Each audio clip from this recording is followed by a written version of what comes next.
여러분 안녕하세요. 찾아가는 새벽기도 시카고 예수사랑교회 조선영 목사입니다. 오늘도 변함없는 주님의 은혜와 평강이 저와 여러분의 삶의 종일 풍성하기를 기도합니다.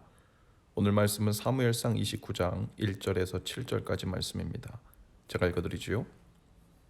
블레셋 사람들은 그들의 모든 군대를 아벡에 모았고 이스라엘 사람들은 이스라엘에 있는 셈 곁에 진쳤더라. 블레셋 사람들의 수령들은 수백 명씩 수천 명씩 인솔하여 나아가고 다윗과 그의 사람들은 아기스와 함께 그 뒤에서 나아가더니 블레셋 사람들의 방백들이 이르되 이 히브리 사람들이 무엇을 하려느냐 하니 아기스가 블레셋 사람들의 방백들에게 이르되 이는 이스라엘 왕 사울의 신하 다윗이 아니냐. 그가 나와 함께 있은지 여러 날 여러 해로 돼 그가 망명하여 온 날부터 오늘까지 내가 그의 허물을 보지 못하였노라. 블레셋 사람의 방백들이 그에게 노한지라. 블레셋 방백들이 그에게 이르되 이 사람을 돌려보내어 왕이 그에게 정하신 그 처소로 가게 하소서. 그는 우리와 함께 싸움에 내려가지 못하리니 그가 전장에서 우리의 대적이 될까 하나이다. 그가 무엇으로 그 주와 다시 화합하리이까? 이 사람들의 머리로 하지 아니하겠나이까?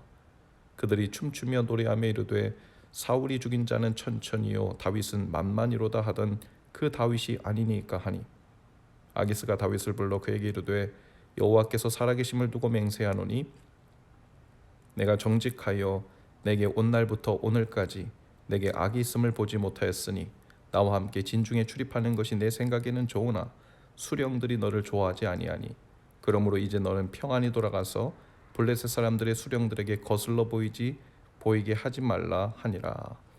아멘. 블레셋과 이스라엘 사이에 전쟁이 일어났습니다. 블레셋 사람들은 아벡에 진치고 이스라엘 사람들은 이스라엘에 있는 셈 곁에 진을 쳤습니다. 블레셋 사람들은 수백 수천씩 군사를 인솔하여 나갔지요.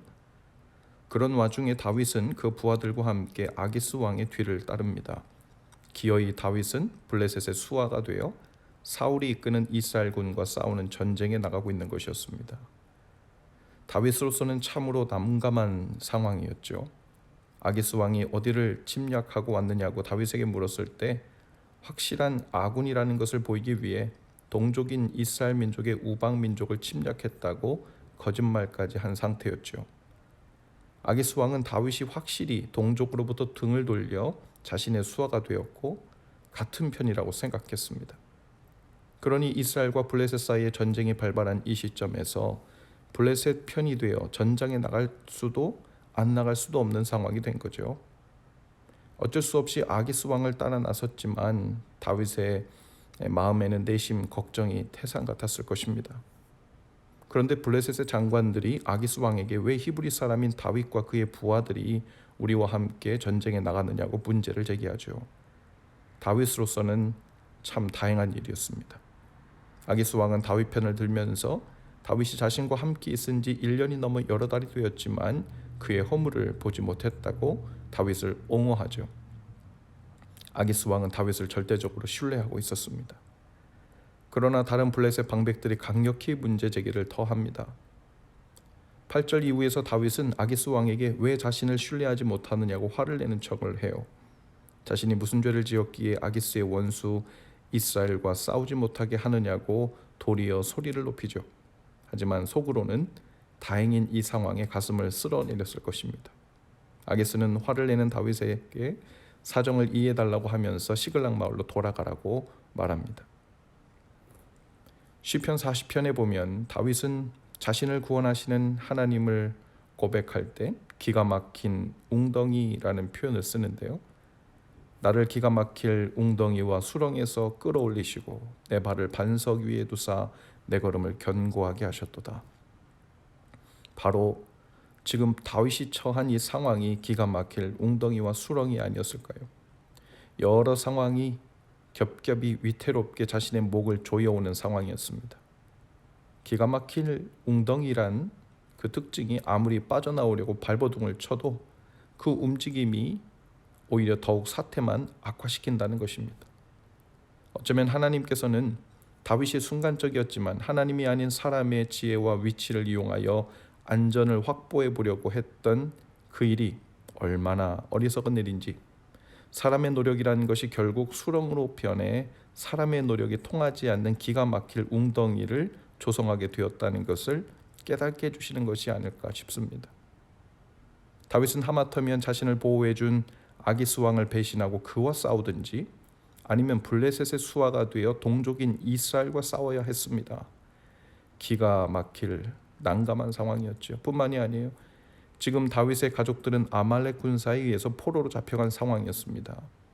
다윗이 만일 이스라엘과의 싸움에 나가버려서 전장에서 시간을 보냈다면 가족들과 600명의 동료들의 가족들 또한 손쓸 틈도 없이 무방비 상태로 아말렉 사람들에 의해 잡혀가 진멸을 당하게 되었을 것입니다. 다윗은 자신의 노력으로는 해결할 수 없는 겹겹이 놓인 기막힌 수렁의 한가운데 있었습니다. 하나님은 바로 그 다윗을 적군들의 방백들의 입을 통해서 기가 막힐 수렁에서 건져주신 것이죠. 그 난감한 상황 속에서도 구해주셨고 마을로 돌아와서 늦지 않게 다윗과 동료들의 가족을 구하게도 하셨습니다.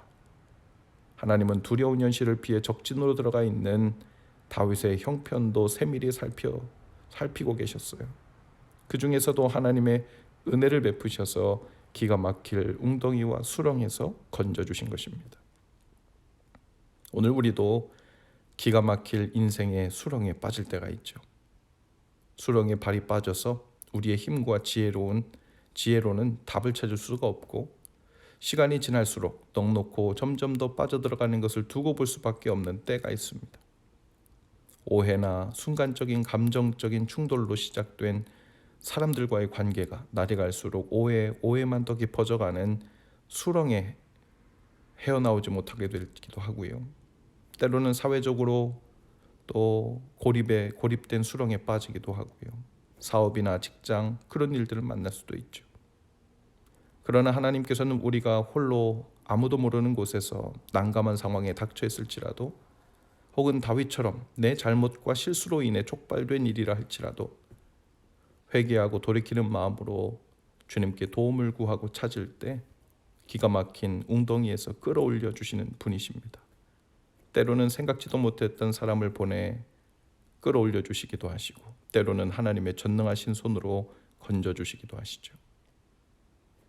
기가 막히는 수렁을 만났다면 살기 위해 버팅겨보고 발버둥 칠 수밖에 없겠지만 하나님을 떠난 사람에게 피해 안전을 확보하려던 마음을 회개하고 돌이키는 일이 우선입니다. 그리고 발버둥 대신 조용히 주님 앞에서 기도하며 주님의 도우심과 말씀을 잠잠히 기다리며 그 손길을 기다리는 지혜가 있기를 바랍니다. 예수님께서 의심하다가 순간 바다에 빠져가는 베드로에게 즉시 손을 내밀어 건져주셨듯 오늘 저와 여러분도 우리가 빠져있는 수렁에서 웅덩이에서 즉시 손을 내밀어 건져 주실 줄로 믿습니다. 기도합시다. 주님, 이 시간 기가 막힐 웅덩이에 빠져 있는 분들을 하시는 주님, 잠잠히 주님을 바라며 도움을 구할 때 즉시 손을 뻗어 건져 주옵소서.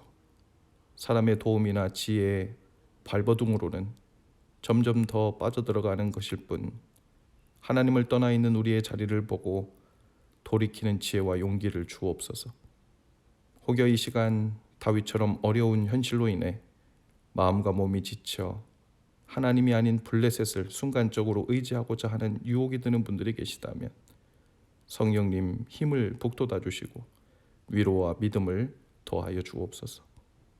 예수님 이름으로 기도합니다. 아멘. 여러분 오늘도 예수 사랑으로 화이팅입니다. 내일 아침에 다시 찾아뵙지요.